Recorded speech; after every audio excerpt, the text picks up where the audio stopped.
हिरण्यवर्णाम् हरिणीम् सुवर्णरजतस्रजाम् चन्द्राम् हिरण्मयीम् लक्ष्मीम् जातवेदो महावः ताम् महावः जातवेदो लक्ष्मीमनपगामिनीम् यस्याम् हिरण्यम् विन्देयङ्गामश्वम् पुरुषादहम् अश्वपूर्वाम् रथमध्याम् हस्तिनादप्रबोधिनीम् श्रियम् देवीमुपह्वये श्रीर्मा देवीर्जुषताम् ताम् सोऽस्मिताम् हिरण्यप्राकारामार्द्राम् ज्वलन्तीम् तृप्ताम् तर्पयन्तीम् पद्मे स्थिताम् पद्मवर्णाम् तामिहोपह्वये श्रियम् चन्द्राम् प्रभासा यशसा ज्वलन्तीम् श्रियल्लोके देवजुष्टामुदाराम्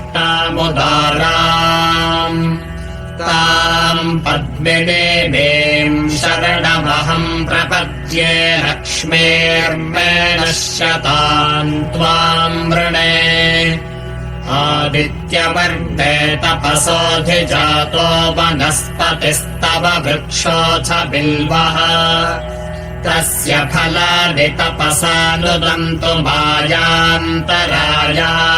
बाह्या अलक्ष्मीः उपैतु माम् देवसखः कीर्तिश्च मणिदासः प्रादुर्भूतोऽस्मि राष्ट्रेऽस्मिन् कीर्तिवृद्धिम् ददातु मे क्षुत्पिपासामलाम्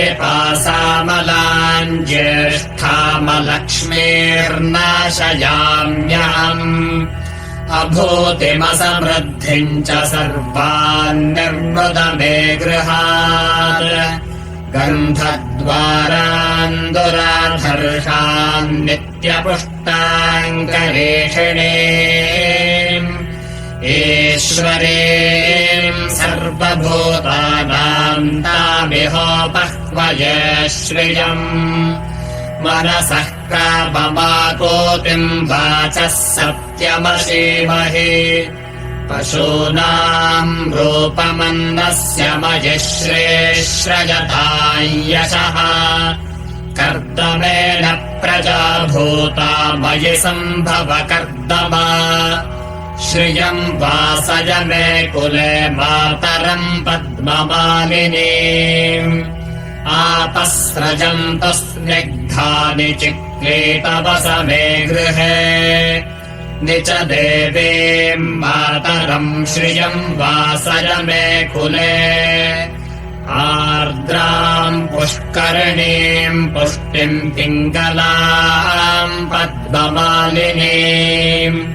चन्द्राम् हिरण्मयीम् लक्ष्मीम् जातवेदो महावः आर्द्रायः कर्णे यष्टिम् सुवर्णाम् हेममालिनीम् सूर्याम् हिरण्मयीम् लक्ष्मीम् जातवेदो महावः ताम् महावः जातवेदो लक्ष्मीमनपगामिनीम् यस्याम् हिरण्यम् प्रभूतम् गावो दास्योऽश्वान् विन्देयम् पुरुषानहम् महादेव्यै च विद्महे विष्णुपत्न्यै च धीमहि तन्नो लक्ष्मीः प्रचोदयात् श्रीर्वर्चस्वमायुष्य